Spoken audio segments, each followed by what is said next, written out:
Eat the croissant, Mitch. Eat it. Eat the croissant. Eat the croissant. Croissant. Eat it. It is Costco. I'm all about the Costco membership now. You're just ready to settle into that dad life. I really am. I push the cart around. I get really mad though when people are just gawking in the middle of like the aisles. Give it a week of like grass stained New Balances and knee-high socks. I will have grass stained New Balances, sir. Hello. Welcome To Entertain This, a podcast about movies TV shows Video games! and croissant. and croissants and fine French pastries that you can buy a dozen of for $5 at Costco. My name is Hayden. With me, I have Mitch. Hello. Speak up, Mitch. I can't hear Hello? you. I can't hear you through the croissant, Mitch. Yeah, we can't hear you through the pastry. Really good.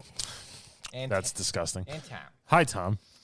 Today, we are discussing the top 10 best The top 10 best. His Tourette's kicked in. lines uttered in film history. But before we get to that, and as soon as Mitch swallows his croissant, social media. So you can find two Costco's, one in Beaufort at Mall of Georgia, the other one in Oconee County. Well, you can go to entertainthispodcast.com, which will take you to our Facebook group and page. You also go to Shortened it and everything. because I changed it. I changed it, so I forget it. It's @entertain_this_ for our X and Instagram. Okay. There you go. Well, that. We got a new hot sauce we'd like to feature. I bought it at our local supermercado. Yeah, that Mitch got because the other one has probably expired by 3 or It something. was last time you took it. We just 3 didn't years. tell you. It felt like it. But did you die? It was crunchy. Almost. This is triple extra hot sauce, salsa picante, I can't pronounce it, chili habanero, el yucateco. It's a Mayan recipe. I had to talk to 2 or 3 4 people to find somebody that spoke fluid English. ounces. They found it in like the. I will say, after giving it a whiff, or wafting, some may say, it's not as pungent or assaulting to the senses as the other one It was. might not be as hot. I don't know. I hadn't tried it. How do I know it's Mayan recipe? Is that like what survived the? Well, obviously, the company has a was written time on the machine. wall. They went back and met them. They found it in like clay plates or whatever. It's like, oh, this the end. It's the end of the world. No, But, wait, no. no. The Mayans was only like 300 to 400 years ago. This is a hot sauce. 2000 like the Egyptians the Mayans. when they died out. No, they're a motorcycle gang. I see them on TV. Isn't that what the Rosetta Stone was? That was like a receipt to buy a goat. That they were able to break the whole Egyptian hieroglyph stuff to decipher. Something mundane like that. yeah, it was So, a farmer's almanac. I don't know. What are we talking about? Oh, yeah. Yeah, we're talking about movie quotes. We're talking about good movie quotes. Before we get to that, though, as I was trying to find movie quotes, I don't know why, but I scrolled past and found this video. And it's, I forget the guy's name, but he's in the new Maverick, Top Gun Maverick, the one where it's the guy that takes the place of Iceman, like the cocky guy. the guy who's in. Glenn Powell. Yeah. It's him, and then it's Pete Davidson to some random guy. But they're supposedly like friends. Pete Davidson walks up, and he goes, "Hey, is this Chuck, the guy that you've been talking about?" He's like, "Yeah." Smacks the stuff out of his hand. He goes, "Yeah, I hate that guy too." He walks in, and for whatever reason, every time I see Pete Davidson, I think of Tom. Is it something that Tom would do? Just that personality, I guess. I don't have that personality. So I was watching Dog Man. I took my son to the theaters to watch Dog Man. Yeah, it's a terrible movie. But anyways, Did your son like it? he liked it because he likes the books and stuff. It's just like a goofy comic book. Can we get him on the podcast and he can give a review? He gave a great review about it, probably better than I could. Like the bad guy is a cat, and I was like, why does this cat sound so much like Tom? And I Googled it, and I was like, oh, it's Pete Davidson. That makes sense. I'm really just missing out on a cash cow grab of doing Pete Davidson impressions just by talking and being me. Team Pete Davidson over here, guys. Yeah. Ladies and gentlemen. Etsy. Wish.com. Well, no, I'll give it to Tom. He's probably going to upgrade. He doesn't look as goofy. He doesn't look like he should be in like the Suicide Squad ripoff. Yeah, I'm sure Pete Davidson has hair plugs, so at least you are your true self. I have a beard. Yeah, he's got that too. Got that beard. That beard. Anyways, All right, Movie quotes. Let's kick it off with We're talking Tom. about. This is like an updated. This is like 8-bit kazoo. yeah. I hate this song. brought it I back. hate that song. Brought it back. We used to have that. All right, ready? This song is trash. You ready, Cam? Yeah, play it. Really? Say it, Brody. You're gonna need a bigger boat. So, it's probably one of the greatest lines ever in cinema. It's got to be in anyone's top 10. Because you get the whole situation of they're on the Orca. You really don't see the shark. This is the first kind of, glimpse of the shark. Bruce. Where Brody's shoveling chum, and he's mad he can't drive the boat. It's like Hooper drives the boat, Chief. And it's just like, I can go ahead. He's like, why don't you come down and shovel some of this, S word, with his cigarette in and his life jacket. And he's like huffing stuff so he doesn't have to smell the chum and like get motion sickness. And then he eats it and looks, and the shark comes up, and he's just like, the look. That's the one where he's like, looks up real quick, didn't he? Because someone had asked him like how he did it and looked like he was that scared, and he's like, it's all in the cheek muscles. He's like, you gotta flex him and get him up high, and then let it go all of a sudden. And he's like, that's how you get it. But they had added. He says it almost in the original cut, or not that was released, but he says it almost immediately. Yeah. But Spielberg cut it to where he backs up and goes into the boat and says it, or into the cabin and says it to Quint, because the audience lost it when they saw the shark the first time that. And like nobody heard him say it because they were still reacting to that scene. So that's why you have the delay, and then he's inside. Everybody kind of says, he goes, you're going to need a bigger boat. And everybody's like, yeah. Like you need a destroyer or something at least. Yeah. Yeah. Imagine that movie, Jaws getting hunted by a sub. Like a nuclear submarine. All right. I'd watch that. He's got space dementia. Random thoughts by Tom. Random thoughts by Tom. All right. Stuff that keeps him awake at night. Mitch is number 1. You're not perfect, sport. And let me save you the suspense. This girl you met, she isn't perfect either. But the question is whether or not you're perfect for each other. That's the whole deal. That's what intimacy is all about. Now, you can know everything in the world, sport, but the only way you're finding out that one is by giving it a shot. You certainly won't learn from an old f***er like me. Even if I did know, I wouldn't tell a pissant like you. Why not? You told me... All right. So It was that last part. I thought it was lines, not monologues. Well, he talks slow. He's a therapist. How about a sentence? Okay. It's not- What are your- that's what are a your line. That's not a quote. What are your thoughts on that, Mitch? I like the more deeper meaning stuff. It's No, you don't. There's other things more to it. There's other lines, but they are a lot longer. You just want to hear. They have a lot more profanity in them. Yeah. So- You just want to hear you blitz all night. That's not even one of them. I'm shocked you didn't have a sports one. I can't help it. I'm a little deeper than you, Tom. Since when? Sorry. Anyways, Oh, my number 1. Ready? One. See if you guys can figure it out. All those moments will be lost in time. Like tears in rain. gosh, he's all so slow. In the He's fields. dying, Mitch. Dying, damn it. Oh. Cut him some slack. Nah, He was dying when they filmed it. great improvised line, probably the best improvised line in like Hollywood history. Okay. I know it was improvised. Yeah, and it's the whole movie is about what is reality, what makes sense, is it Or what makes humanity? what is human, what is existence, and these androids, or what do they call them? Replicants. Replicants are on the run because they've done crime, but they've done crime to try and preserve their own individual lives. Right. And when he kind of delivers this line about like nothing matters, we're all just like tears in the rain, everything's a wash amidst actual existence, non-existence, blah blah blah. And then when you get to the end, and you're still kind of on the fence. Wait a minute, are the eyes that we've been watching this movie through Harrison Ford's character? Is he himself a replicant? And it starts like you start asking those hard questions, those challenging questions. That makes good sci-fi. The philosophical stuff. Don't they do a lot of stuff to make it seem like he is a replicant? In the director's cut, yes. In the theatrical cut, it was more kind of cut and dry. But in the director's cut, it's one of the few movies where I think the director's cut better. So, yeah. Blade Runner, all day, every day. All right, on to Tom's number 2. Number 2. Obi-Wan never told you what happened to your father. He told me enough. He told me you killed him. No. I am your father. Say what? Say what? Literally. That blew my mind as a little kid. Yeah. Yeah, I have to agree. Yeah.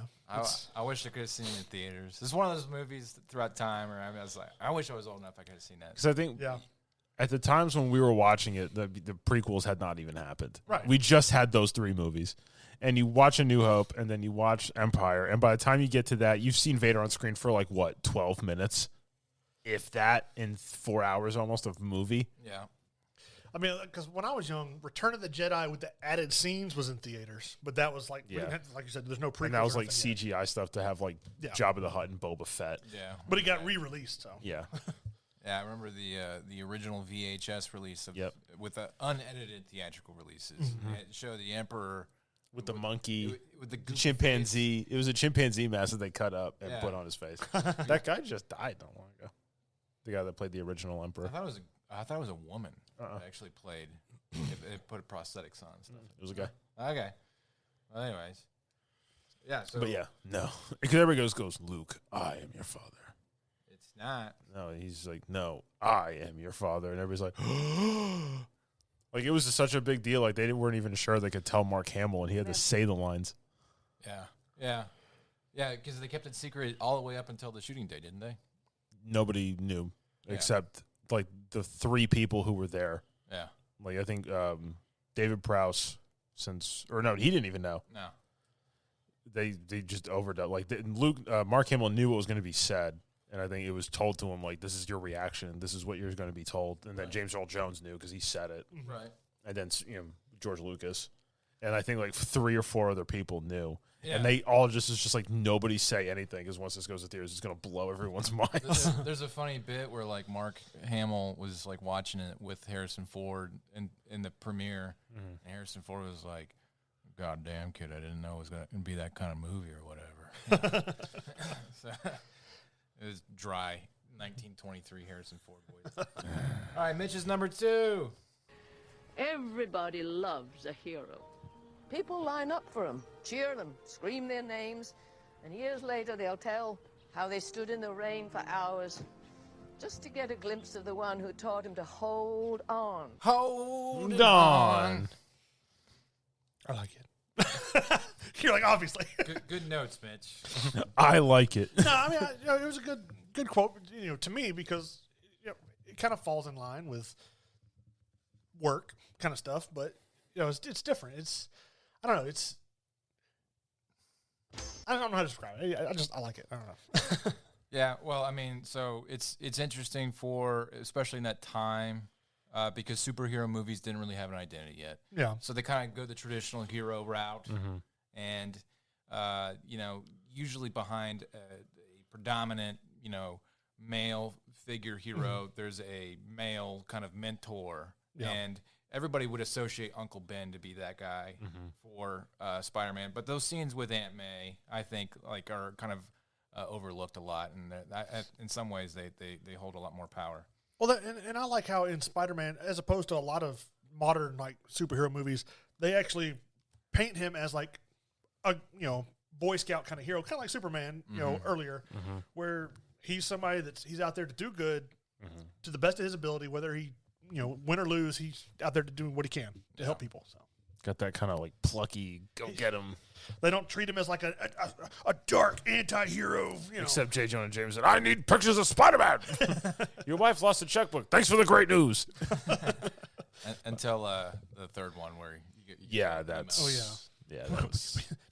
we do not talk about that. we don't talk about that. Yeah. That nonsense. Epic disco fest. I remember watching it in the theater. She's going, what? What did they do to my Spider-Man? What am I watching? All right. I think we'll all agree that this deserves to be on the list.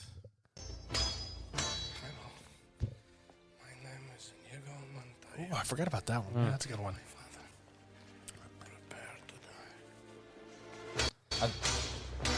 I know exactly the scene this is. Yeah, right after he got stabbed. Yeah. You killed my father. Prepare to die. Stop saying that. He just keeps going. Awful movie. All right, we get it.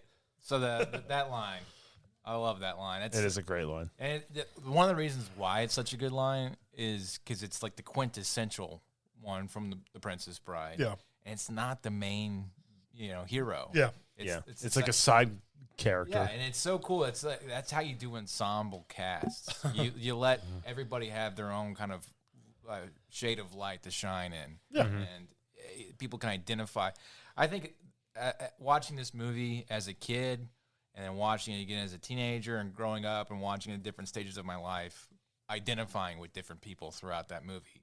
That's what makes a movie transcend ages. The funny thing about lines, I saw some interview Arnold Schwarzenegger was doing, and they were asking like, the big I'll be back, like get to the chopper, and it's like as his career went, he goes, became like a game with the crew, like what quote, like what line's gonna be it, like what's gonna be like the I'll be back or something, and he's like nobody bet in Predator it was gonna be stick around, Right. at all. It's like, but that was his. Yeah. So you never really know. I mean, even like I'll be back, nobody thought that was going to be the line for Terminator. Yeah. It's a cybernetic organism with covered in living tissue. But for Princess Bride, they had to have known. Like, oh man, the gravitas. Of getting, Because they say it over and over. well, not only that, but like the revenge game. Yeah. It's justified revenge and all this other stuff, and everything just works out so perfect. Especially in like an infinitely quotable movie. Oh yeah, it's definitely the shining beacon. I think. Inconceivable. All right, back to Tom for his number 3. I don't remember what it was. 5, 4, 3, 2, 1, go.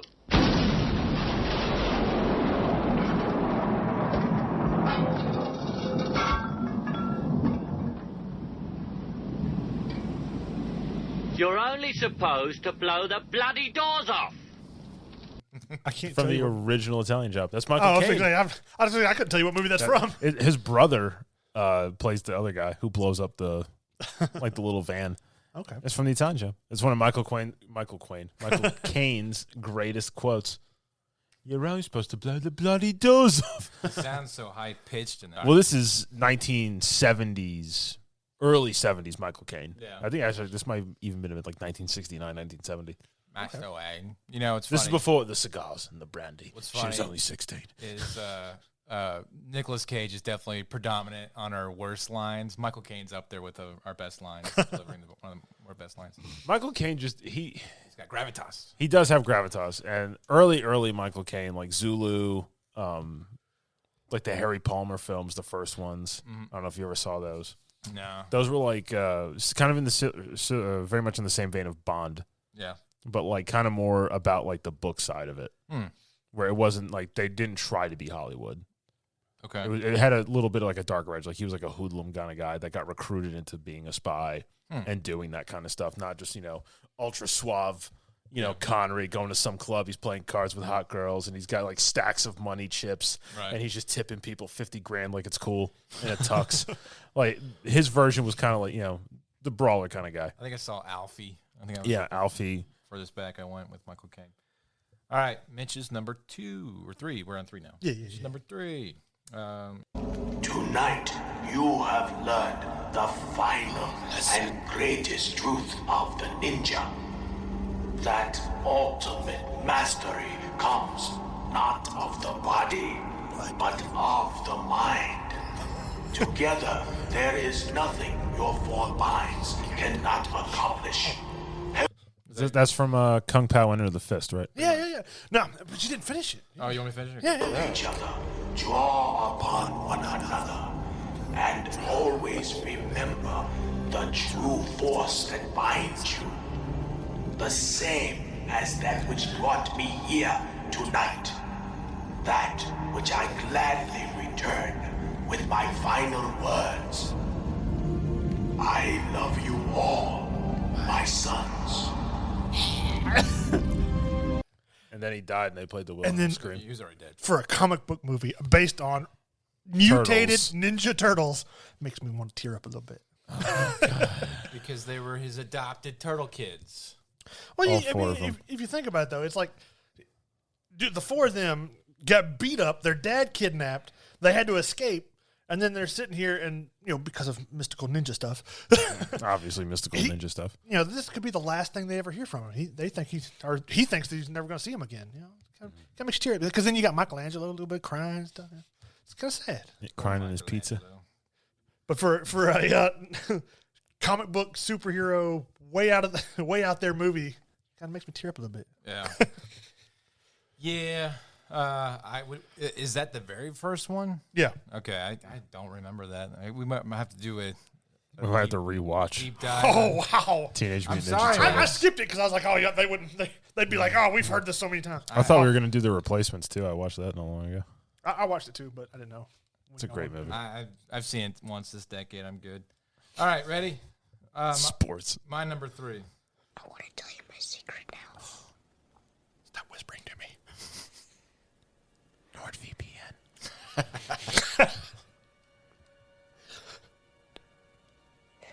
Raid Shadow Legends. I see dead people. In your dreams? While you're awake? Nope. Bye, kid. That was Mitch while he was a kid. Sixth Sense. Okay, one of the few M. Night Shyamalan movies that, look, his career, take it for what you will, all right? But the fact that if he had to make all these crappy movies to make The Sixth Sense, worth it. Mm-hmm. This movie's so layered and goodness. Like, there's so much to unpack. Like, you even the first time you see that movie, you hear that line delivered, and you're like, wow, that is creepy. Uh-huh. But it's one of the first times I remember watching a movie and not really understanding why I'm creeped out until you get to the end. And when they can play with your feeling of narrative and exposition and how a movie is delivered like that, very few movies can pull that off. And this is like the quintessential, like the clutch movie that can do that. And then you got to watch it again. You got to know why, unpack those feelings as they come around again. Such a well done movie. So it's wild that he did that, and then Signs. And Signs is great until the end. Until the end, yeah. Swing away, Meryl. Swing away. When you see the alien, because the first time you see the alien is like that shaky camera footage, and it is the scariest crap I've seen.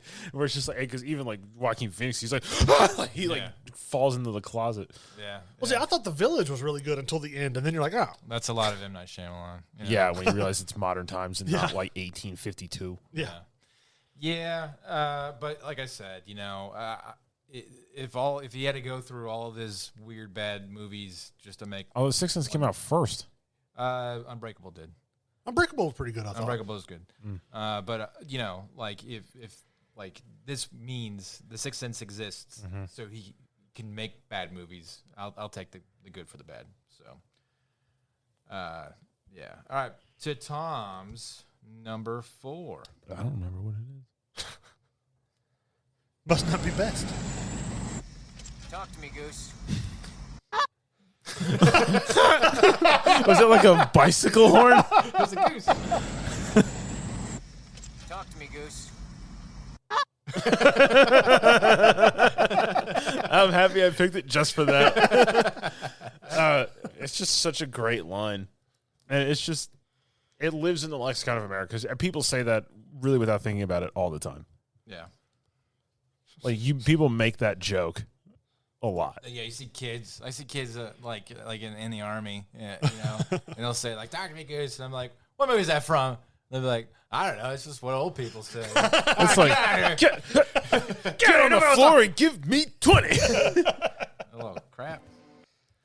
But yeah, I don't know. Like out of all of Top Gun, like it's probably the best line in Top Gun. Well, the need. I feel the need for speed. But like, I want some butts. Yeehaw, Jester's dead. Yeah, why does Talk to Me, Goose stick out so much though? I mean, can you? Because you can actually use it in conversation. I guess.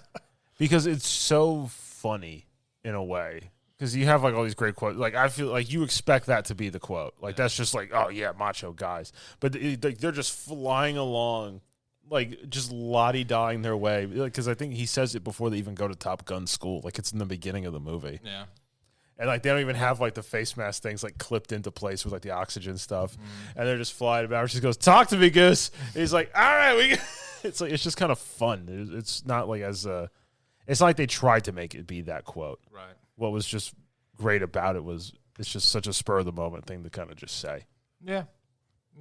I guess. And I guess if, like maybe in that era where people can only see a movie once, for a long while, and they want to go tell their friends and they want to hold on to something from that movie that they can use again and remember.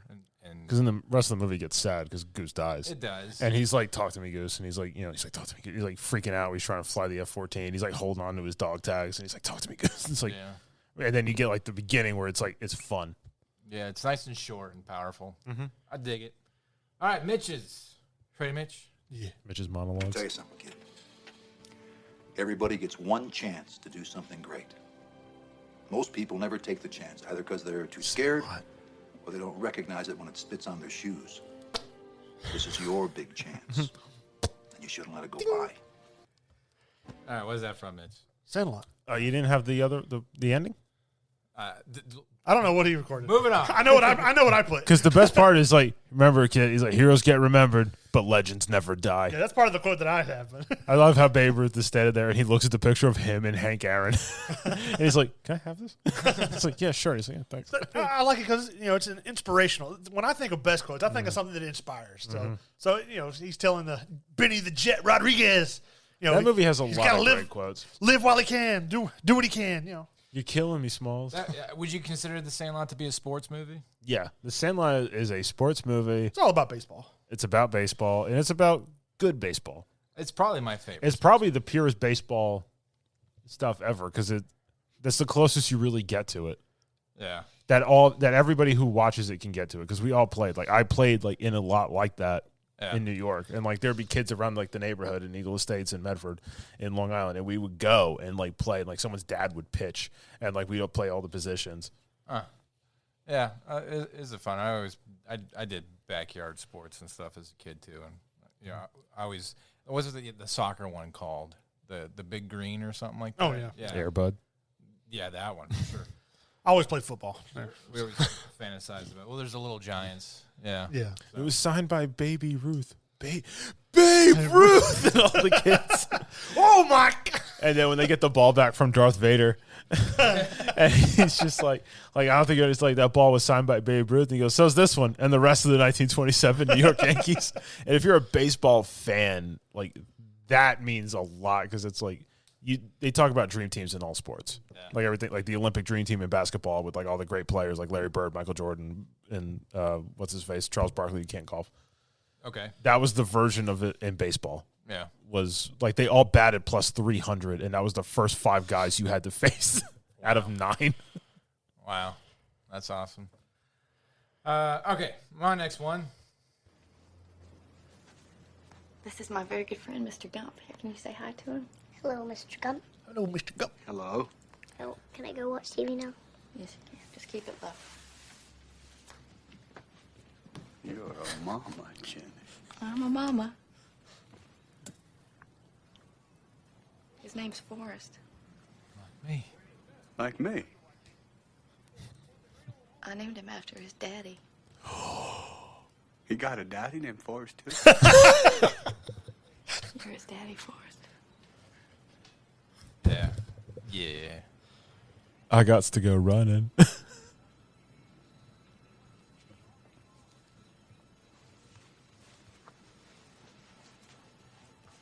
We're taking that step back. Forrest, look at me. Look at me, Forrest. Look at me.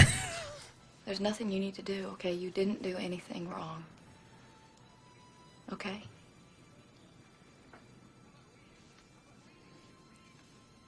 Isn't he beautiful? It's the most beautiful thing I've ever seen. But is he smart? He's very smart. No. asked my wife that same thing when my son was born. Is he smart or is he like me?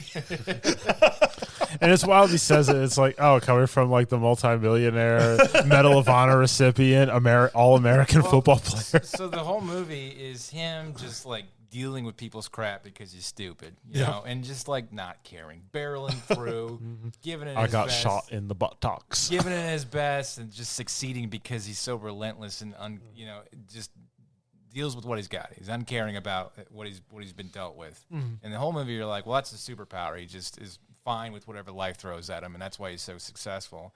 And in this bit, the very end, when he realizes he's got a kid, and you see it on his face for the first time, he doesn't want that to be for somebody else. You're just like, oh my God, he doesn't care. My feels. It's so powerful. Punch right in him. You see it on his face, Tom Hanks' face, You're just Damn right in the feels. It's so good. All right, next we got for Tam. Who's Tam? Susan, I'm sorry.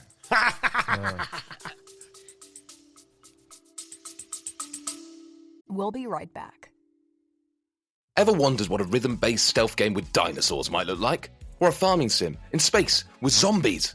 Welcome to the Gaming Blender podcast. I'm Matt, and with my co-host Scott, we take a random game genre and random game mechanics, blend them all up, and pitch wild, totally hypothetical games you've never heard of, and maybe shouldn't. New episodes every other week. Hit play and unleash your inner game dev. No coding required. Search the Gaming Blender on your favorite podcast app now.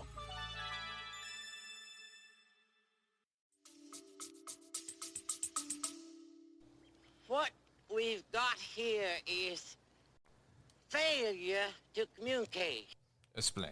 From Cool Hand Luke, said by Strother Martin, who plays the warden. It's after Luke escapes the first time. And they bring him back, and like they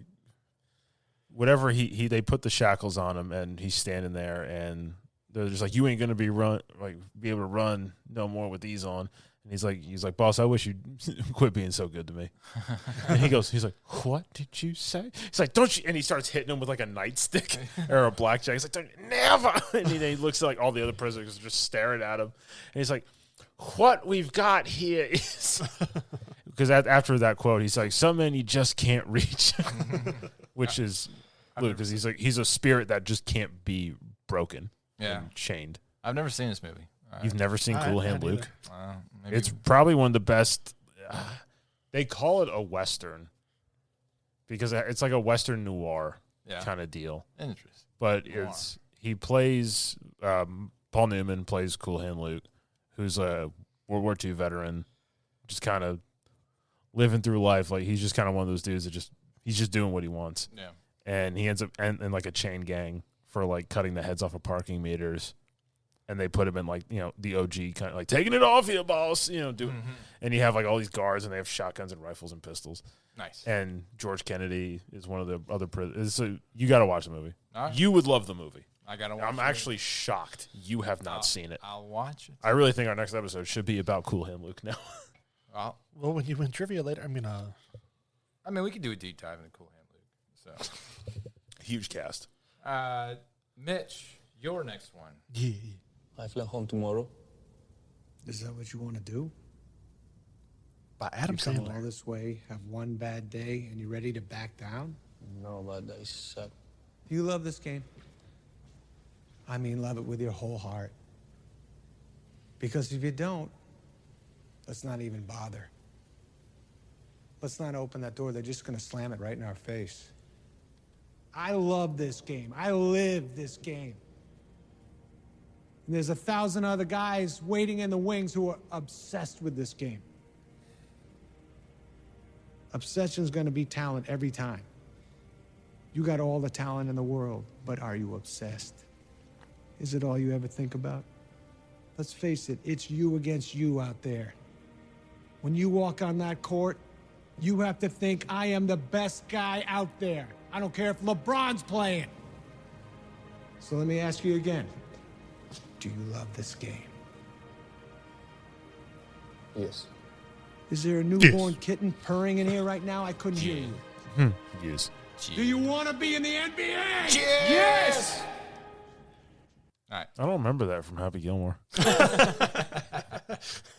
Well, not the whole NBA part, but the rest of it, yeah. You know, you got to believe that you can. What movie is this from?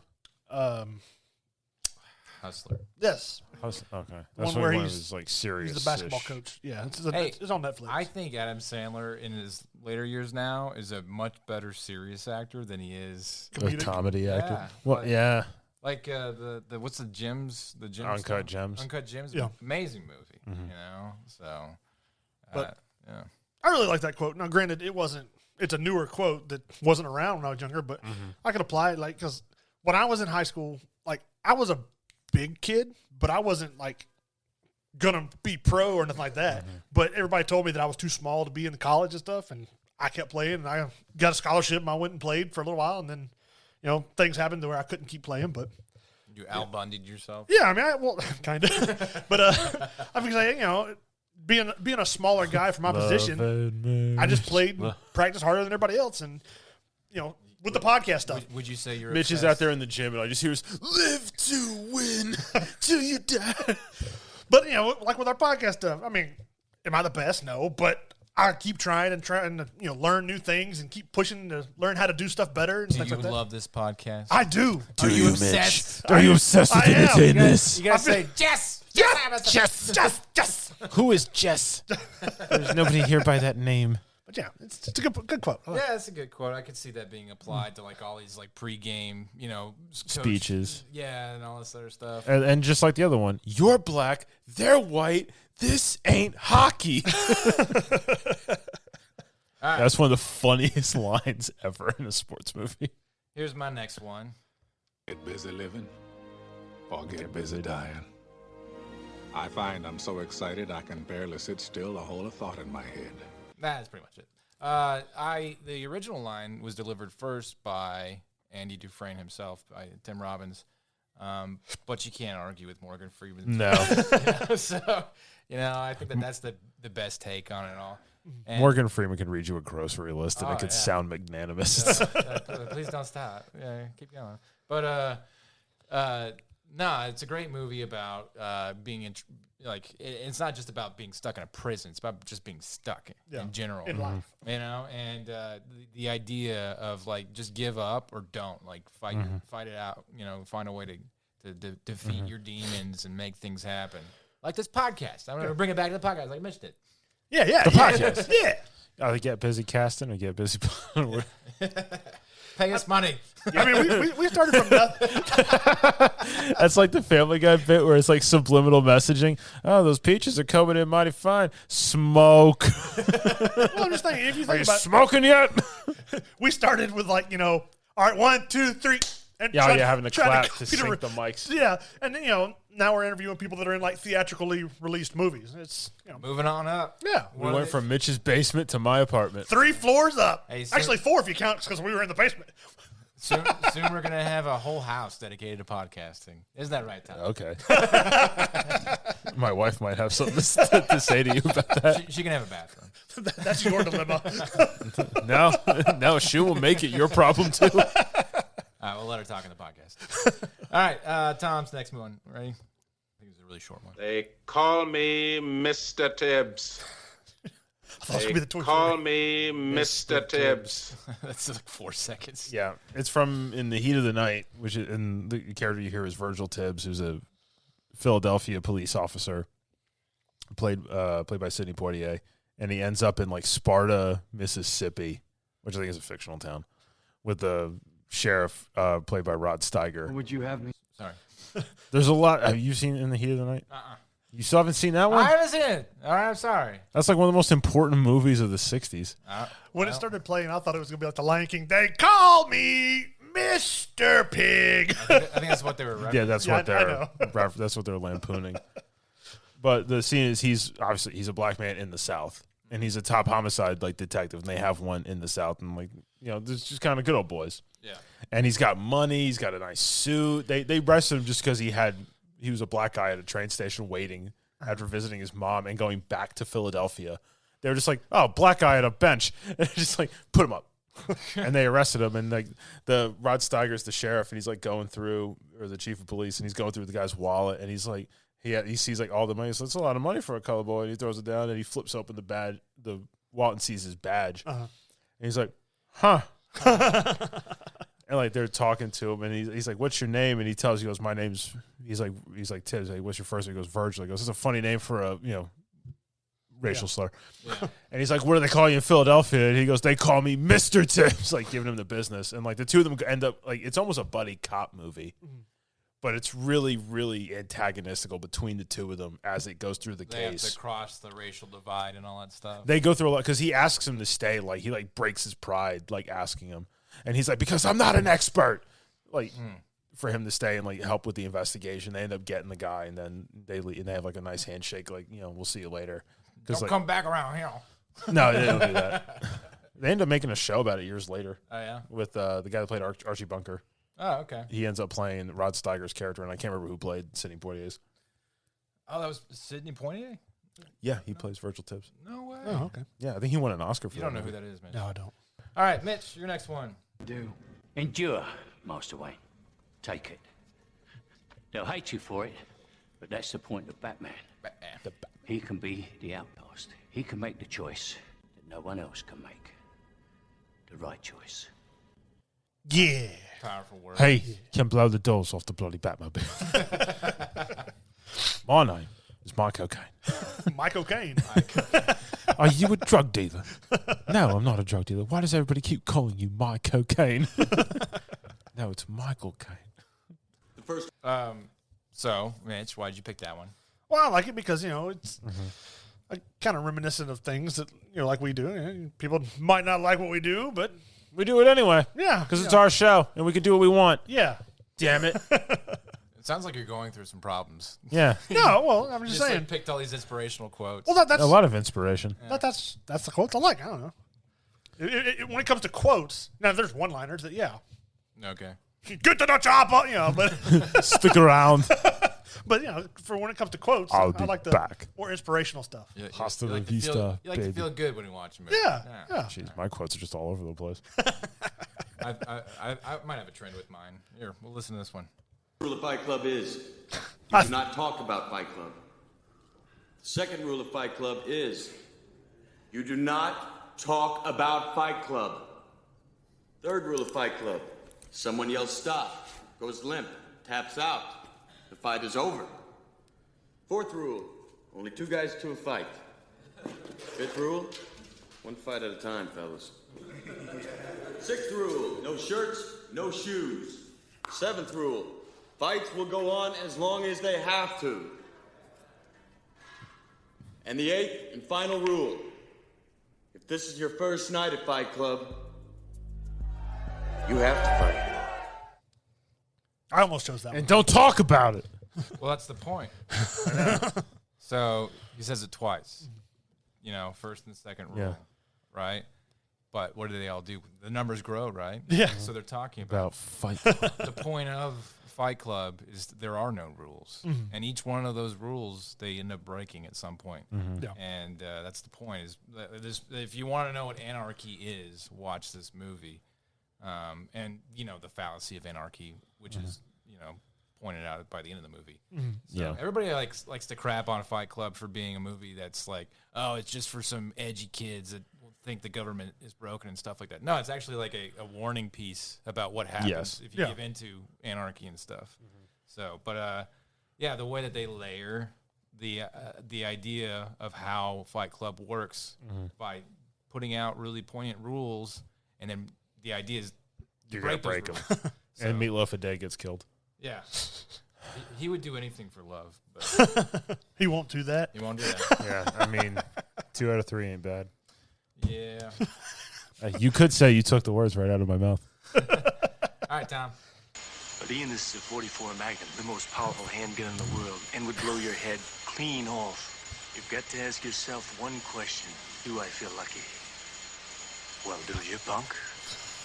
So I tried to find a clip that didn't have weird feedback, and I realized it was like at an airport or something. No, that's at the bank. It's the alarms going off in the bank, that's right. and it's the fire hydrant the bad guys crash into after Callahan shoots them. Yeah. Okay. All right. That makes But yeah, that was from the first Dirty Harry movie, a part that was almost played by Frank Sinatra.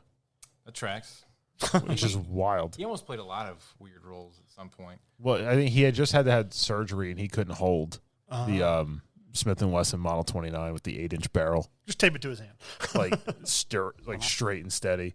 Because a lot of people, like, they were like, oh, like, I can't do it or I can't do it. Like, even they offered it to John Wayne. He's like, no, I can't do this movie. Yeah.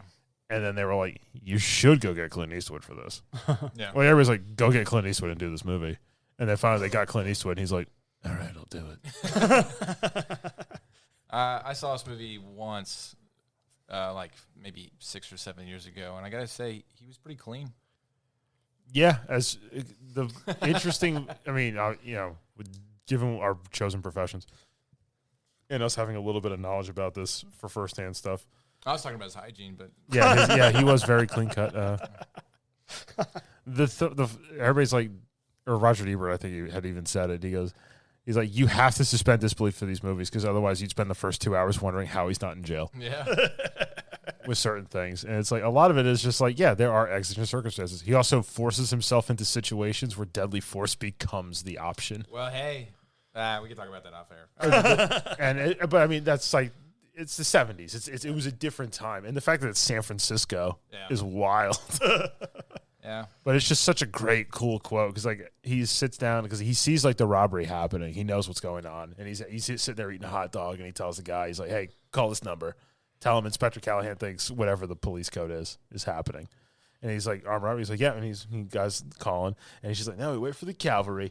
And he takes a bite of his hot dog. And you hear, bow! And like, you know, they're shooting off guns. And you hear the alarms go off. And they come running out. And he's just like, like, he's still chewing while the shootout's happening up until he gets to that point. Just nonchalantly. And he actually fires 6 rounds. You can count them. Oh, yeah? Look at that. Because he pulls out. Like, he shoots the car, the guy gets out, he shoots him, he shoots the other guy who comes out of the bank, and he walks up, and he says the quote, and the guy's, like, about to reach for a shotgun, and he, like, takes his hand back, and he picks it up. And he's like, hey, man, he's like, I gots to know. And Callahan just turns and looks at him, points the revolver at him, and pulls the hammer back, and pulls the trigger. The guy's like, and it just clicks on an empty chamber because he's out. And the guy's like, son of and Dirty Harry just looks at him and goes and just walks away as the police cars show up. Yeah. Ooze is awesome. You know what? I guarantee you in our lifetime they're going to try and remake that. Oh, yeah. I'm surprised they haven't. Yeah. Probably with Scott Eastwood, too. I want a buddy cop movie of him and Scott, or who's James Caan's kid? Is it Scotty Caan? I don't know. Scott Caan. Yeah. Yeah. From like the Ocean's movies. Yeah, those two. Give me that movie. But with obnoxious Boston accents. They don't have the voice though. No, they don't. Like, nobody does. Have you heard Scott Eastwood talk? Oh yeah, but not a lot. Yeah, because like OG Clint was like 6'4". All right, Mitch. Like he's constipated. Here's yours. I was 16. I won a great victory. I felt in that moment I would live to be 100. Now I know I shall not see 30. Batty. None of us know our end, really, or what hand will guide us there. A king may move a man. A father may claim a son. That man can also move himself. And only then does that man truly begin his own game. Remember that howsoever you are played, or by whom, your soul is in your keeping alone. Even though those who presume to play you be kings or men of power, when you stand before God, you cannot say, but I was told by others to do thus, or that virtue was not convenient at the time. This will not suffice. Remember that. And I like that quote because, you know, at the end of the day, everyone is supposed to be responsible for their own selves, which, you know, sometimes I feel like society has kind of forgot that you're responsible for you, not, you know, him or her, you know, and people can't just claim, oh, well, I was told to do it. You know, in that case, we could just be Nazis and say, well, Hitler told me to, you know, I mean. Yeah, they don't work in Nuremberg. So like I said, mine are a little more serious quotes, but, you know, that's something I live by. I'm frankly, I'm impressed and, you know, glad to see that you pick something so thoughtful. Oh, yeah. Well, thank you. I did like the because he's kind of like an Alexander the Great archetype. You know, he's but there's some sort of like sense of nobility, not just in the birth sense, but like the fact that he has virtues, and the Arabs or that they're at kind of like in peace talks with respect him, and obviously everything goes to crap when he dies and stuff. But the way that he talks about how great he is and he acknowledges his greatness, and yet he's still a man and his time is coming, and he acknowledges that everybody, you don't know when your time is coming to make your impact while you still can. Well, in a lot of movies, they'll say, they make the Templars out to be like these greedy people. They make kings a lot of times to be greedy people in movies and stuff. But I feel like this one follows what like the Knights Templars code was supposed to be, and how the people from Jerusalem that were ruling and stuff were actually, supposed to be during that time, as opposed to just saying, oh, well, they just wanted money and land, kind of stuff. Like the ones that were part of the Templars that they kind of kicked out. Yeah. So I mean, we could get into I've been here the whole time. We can get into a big, conversation about the movie of the Kingdom of Heaven and the history behind it towards what would be the Second Crusade. You got to suspend disbelief when it comes to history. You look at it like... Also, the Balian of Ibelin that Orlando Bloom plays is like 50-something years old when this happens. Not, I didn't even realize he was an actual character. And he wasn't kidnapped almost or like brought from France. Like he had lived in the Levant, that area, for many, many years. I wonder, I would like to do a deep dive into the historical accuracy of it, but I think it would probably just make me angry. What's his, Edward Norton's portrayal of Baldwin IV is pretty much accurate. Yeah. To a lot of source material about him. Yeah. For that man in real life. Same with, what's his face? The Sultan? No, not the Sultan, not Salahuddin. Guy de Lusignan is a moron. Yeah. In real life, but he was supported by Richard. Yeah. When he shows up, because he ends up becoming king of Jerusalem and loses it because they lose the Battle of Hattin in 1187. But interesting. Because he wouldn't listen to anybody about, large armies and water are important. You telling me that the French didn't have great combat sense? All right, moving on. Oui, oui. They make great croissants. My next one. A census taker once tried to test me. I ate his liver with some fava beans and a nice Chianti.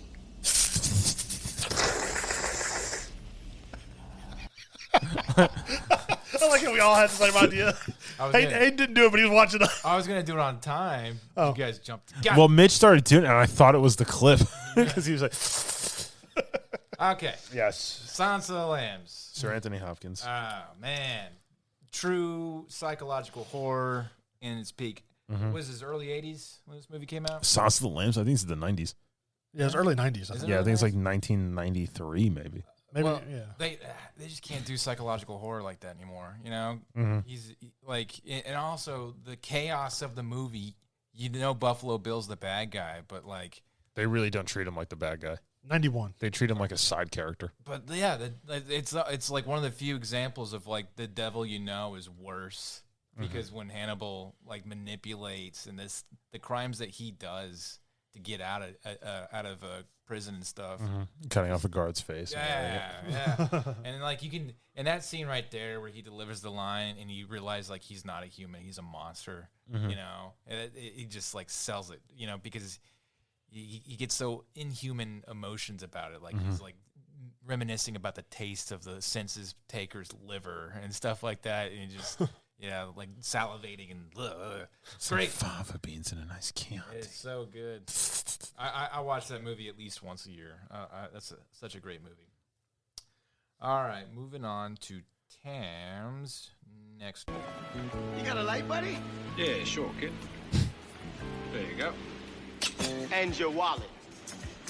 Nick, give him your wallet. What for? He's got a knife. Oh. That's not a knife. That's a knife. He like procures a machete just from nowhere. Yeah, he has it on his back, actually. How does he sit down? with it because it's just Sideways. strapped to his back. He has it on a scabbard on his back with like a strap that like goes around his chest. Because he ends up giving the knife to the bellhop guy or the doorman at the hotel at the end of the movie when he goes off for a walkabout. Yeah, and then Sue realizes she loves him. Oh, Sue. That's just such a. I mean, how many times do you hear people say that in your life? Too many. That's not a knife. That's not a knife. Paul Hogan isn't even Australian, right? He's American. Paul Hogan? Yeah, he's Australian. Is he? Yeah. That accent's genuine? Yeah. Oh. I thought he wasn't. Well, he was a really big actor in Australia because he had his own. He was like a worker, and like they had some game show, and he ended up on it. And he just spent it like making fun of like the people who ran it. But he was so funny doing it. They gave him his own show. Really? So he had the Paul Hogan show for like years, and he was huge in Australia. And when they came time to do Crocodile Dundee, like he wrote it along with a couple other friends. And he's like, Australia never had like their big movie. Yeah. Like we never had a Hollywood movie. Yeah. He's like, we wrote this movie for Australia. Yeah. It's like, this movie is for us. It's like, this is our big moment movie. And everybody's like, what about Mad Max? Like, well, the first Mad Max really did not do that great in the United States. No, you can't tell it's in Australia. Because they actually dubbed it because they thought people wouldn't understand Australian accents. Really? The American theatrical release of the first Mad Max movie is dubbed. That's funny. So that's why, Crocodile Dundee was a cultural phenomena. Yeah. Like, he hosted the Oscars that year. No way. Because of that. Yeah, I remember watching it as a kid. Thinking it was a great movie. Yeah, it's just such a fun. It's one of the easiest movies to watch because you don't really have to be that invested into it. Everything about it is just it's one of the most charming movies that doesn't try to do it to you. The part where he's like walking on people's shoulders in the New York subway station to get to Sue to tell her he loves her. That was the most unrealistic thing. Could you imagine New Yorkers letting? Do you have an idea how many times I've seen that happen? And people let it happen? Yeah, all the time. All right. You're the New York professionals. I mean, definitely in Manhattan. Yeah. Not the Bronx. It's not happening there or Staten Island. But the Queens parts, yeah. Brooklyn, definitely. Okay. Manhattan, all the time. Interesting. And just the sheer fact that she kicks off her high heels and starts running in stockings down the street in New York and then down the subway and doesn't stop because something impaled her foot shocks me. Wow. Like, not a dirty syringe, a piece of glass, nothing, a hobo. Gross. All right, Mitch. If someone prays for patience, do you think God gives them patience? Or does he give them the opportunity to be patient? If they prayed for courage, does God give them courage, or does he give them opportunities to be courageous? If someone prayed for the family to be closer, do you think God zaps them with warm, fuzzy feelings? Or does he give them opportunities to love each other? So you picked a line from one of the worst movies ever made. but it is a good quote. What is this movie? Evan Almighty. No. That's from Evan Almighty? Yeah. Wow. It is a good quote. I'll give you that. But, I mean, you sit down and it makes you think. He's like, if you pray for X, do you get X or do you actually get Y? Because either do you get it or do you get the opportunity to do it? And you already had it yourself. Right. So, it's kind of like, it's the fact that, you have the opportunity, but are you willing to do it? I guess it's kind of like the end of The Wizard of Oz where he's just like, you ask for a brain. It's like, you've already been the smartest person here. It's like, you've had it all along. Or like the Cowardly Lion was courageous. Yeah, it's kind of an extrapolation from the first movie where, Bruce is cursing out God for not giving him what he wants, and then God's like, fine, you be God. And then he realizes he can't just, give people what they want, right? Because then they don't actually learn how to get what they want, how to do what they need to. And in this one, he kind of doubles down on that by saying, there's no point in willing people to do what they need to do. They have to actively engage and interact with each other. Learn how to do it themselves. Yeah. And his little nipples went to France. All right. You remember that from Bruce Almighty? Barely. Where he's sitting there and he's like, he's like, and he starts doing it while he's trying to do the news thing. He goes, and my little nipples went to France. That's the best part I remember, other than bigger from Bruce Almighty. Yeah. When he stands up and goes, and his clothes come off. That was a wild movie. It was. Peak Jim Carrey. All right, my next one. I, the undersigned, shall forfeit all rights, privileges, and licenses herein and herein contained, etc., etc. Fax mentis incendium gloria culpum, etc., etc. Memo bis punitor delicatum. It's all there, black and white, clear as crystal. You stole fizzy lifting drinks. You bumped into the ceiling, which now has to be washed and sterilized, so you get nothing. You lose. Good day, sir. Solid. Love It's so wild because like the actor that played him, like they had to like tell him it's like we're acting because he literally thought Gene Wilder was mad at him. Yeah. He's like, I'm sorry. Hayden likes this because he tells his kids this all the time. Clear as crystal, you lose. Every time he beats his kids in Super Smash Brothers. Again, like the Willy Wonka and the Chocolate Factory is a movie that you can watch different stages of your life. And I remember like seeing him being angry as a kid. I'm like, why is he so mad? You know? Mm-hmm. And then like when you're older, it's not enough that Charlie is a good kid. Mm-hmm. He's got to know, like, just because you didn't have everything in life and you're not a rotten apple, you're still not exempt from making mistakes and bearing consequences. And I think that's a good message for people to learn. And that and the reason he eventually does still choose him is because he didn't make excuses. No, he just apologized. And he gave back the everlasting gobstopper. Yeah. So it was also kind of like a last ditch effort to try and get him to do the right thing. Yeah, there's a lot of psychological stuff for this movie. Yeah. And a lot of it was like on Gene Wilder's part where he comes out like at the beginning and he's got the cane and he's like limping and he looks kind of like frail. But he's like he told like that was all scripted. It sticks the cane between the bricks and takes a step without it, like he's gonna falter, and then he does the somersault and pops up like yeah, and they were like why, and he goes because from that moment on, you can't believe anything I do. He's like that's now the entire tone is set for everything that happens. Like you cannot believe anything. It's a wild Willy Wonka story. All right, Willy Wonka. Tom. Damn. You filthy bully, you filthy guy. I've tasted karate before, eh? You wore my thing for it. Gentlemen, you can't fight in here. This is the war room. It's such a great line because it's so stupid. That's from, if you don't know, it's from Dr. Strangelove or How I Learned to Stop Worrying and Love the Bomb. Yeah. Where they're in the Pentagon in the war room and the generals all start fighting with each other. And the president goes, you can't fight it here. This is the war room. That's where we talk about fighting, not actually. That movie is nothing but pure satire that's just punching you in the face. And in the end, where you're just like, geez. Just literally drop a bomb on you. And you're just and then it's just like the cuts of all the bombs going off, and it's just mutually assured destruction is happening. With like pleasant music going on. Yeah. Because he gets Slim Pickens falling down and riding the bomb with the cowboys. Like, yeah! Yeah, it's a great movie. Darth Vader's in that movie. Yep. That was one of his first big movies. And I think I watched an interview with James Earl Jones talking about how being a colored actor at that time, he wasn't getting any work, and Kubrick was like one of the first people to cut him a break. And Kubrick is definitely a controversial director in his techniques and the way he can waste money. But you can't deny the guy he doesn't see race, he doesn't see gender and stuff like that. He just sees talent and clings to it and then makes it work. And then I don't know. He doesn't care what. Like he would be a great person to have as a director today, with all like the movements and stuff that are happening. He's just making a movie because he can. So, all right, Mitch. Here's your next one.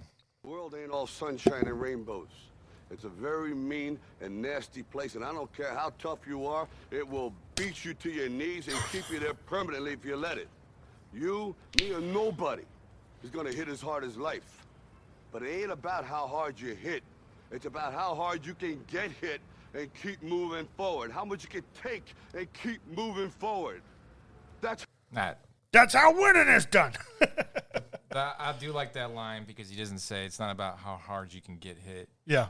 It's not. You'd think he was going to say it's about how hard you can hit back. Yeah. But no, it's about how hard you actually get hit, and it's a good line for people to have. When life just keeps beating you down and taking your money, taking your will to live. Just keep swimming. Just keep swimming. But yeah, it's good because it's just a quote about no matter how things are, you just got to keep striving to be better.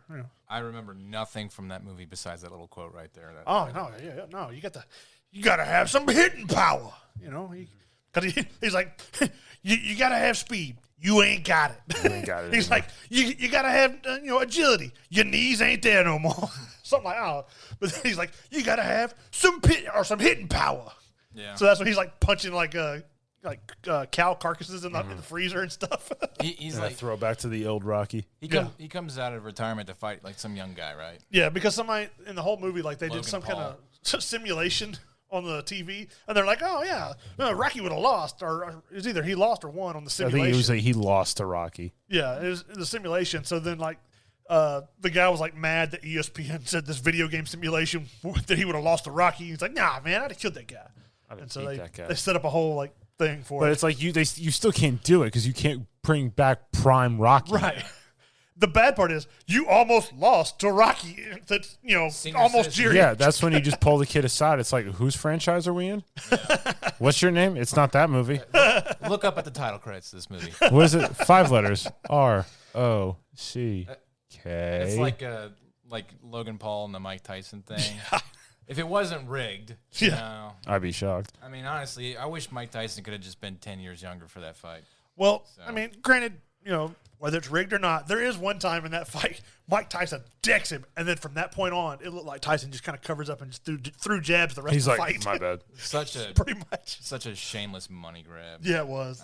I hate that guy. That you can almost watch because of the loading. That Logan Oh Paul. my God, it was so bad. Jake Paul, whatever. The Pauls. Logan Paul's on WWE. I don't like him. He's actually a good athlete, though, surprisingly. Just shameless grabs. All right, this is my next one. Forget it, Jake. It's Chinatown. It was really quiet.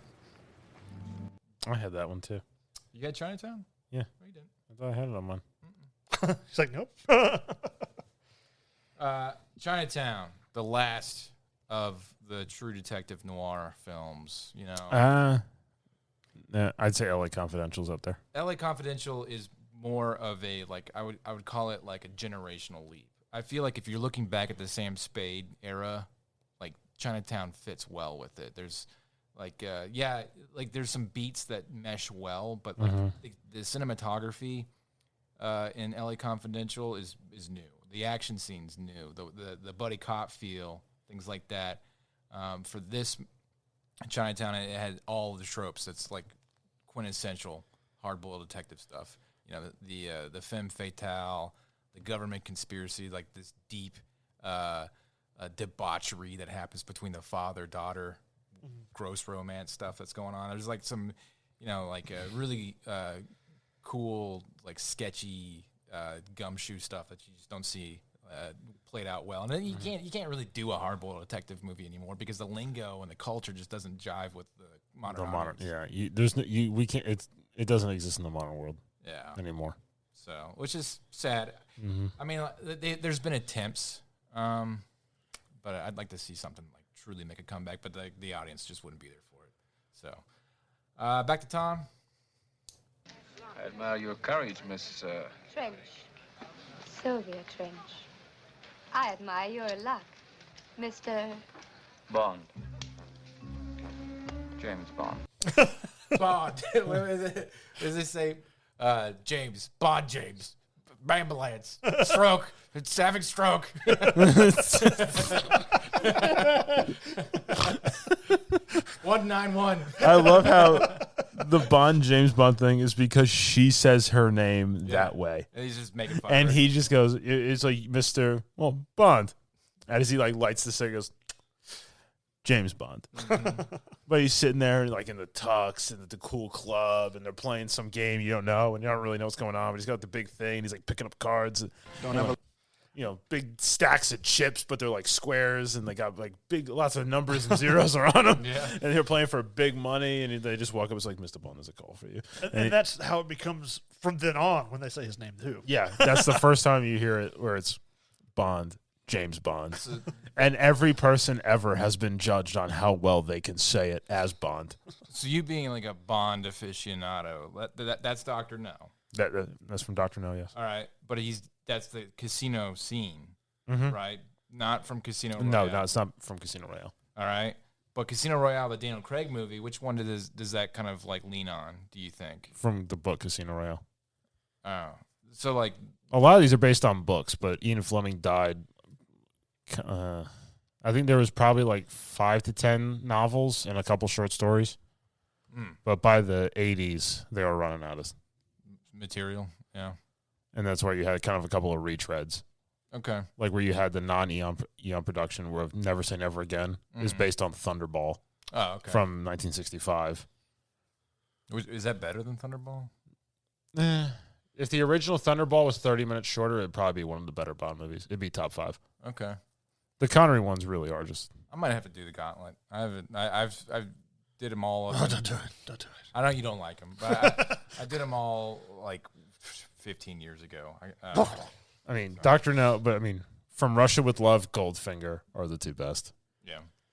I still like Daniel Craig. I thought he was a great Bond. Those were better, yes. Those were interesting. Yeah. He doesn't have the charm. Oh, okay. He just doesn't.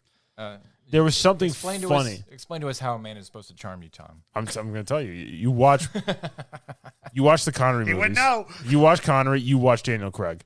Who would you rather hang out with? Daniel Craig. Because he's alive. It freaked me out. If you were going to go out and just do some shenanigans and just try to meet women, who are you going to go with? Well, I'm probably still Daniel Craig because I don't want to get like an assault charge when Connery starts slapping women. Well, they got out of line. You give him a little schmack. What did he like interviewing for Entrapment or something like that movie?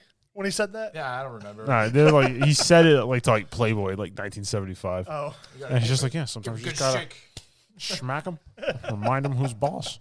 All right, Mitch. Let somebody tell you you can't do something. Not even me. All right? All right. You got a dream, you got to protect it. People can't do something themselves. They want to tell you you can't do it.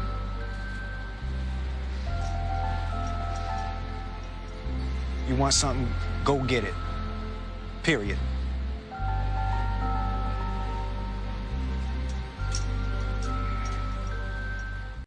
And here we are. We've made it, Mitch. Here we are. We're still working, but we're growing. And like I said earlier, I was told that I never get a scholarship because I wasn't big enough, wasn't fast enough, strong enough. I did it. Yeah. That's it. Yeah. No. The Fight Against the Tide movies, the Struggles to Success movies, those are always great. It's just tough to watch Will Smith say anything inspirational nowadays. Well, nowadays, but back then he was doing a lot of good movies. Yeah. I don't know. Before everybody had his wife's name in their mouth. Careful. Maybe that's the way to get him on the podcast. I think I just heard a Bentley park. Will Smith ain't smacking me. No. I mean, he is a large man. I'm just saying. He's in his 40s, late 40s. No, he's got to be. He's got to be in his 50s. 50s now. No, I'm putting his Adam's apple through the back of his head. You think you got him? I mean, yeah, I really do. Did you see him hit the alien in an Independence Day? Yeah, in 1995. Welcome to Earth. That'd be funny if he came and said that, knocked him out of his chair, and just got on the mic. Welcome to Earth. Holy crap! That was Will Smith. Oh my god! Just slammed the door on his way back. All right. Here's my. I have a joke I can make about that, but I'll tell you later. My last one. Ready? Yes. I'd like to hear it, Hal. Sing it for me. It's called Daisy. Daisy. Daisy. Give me your answer, do. You know half crazy. All for the love of you. It won't be a stylish marriage. Like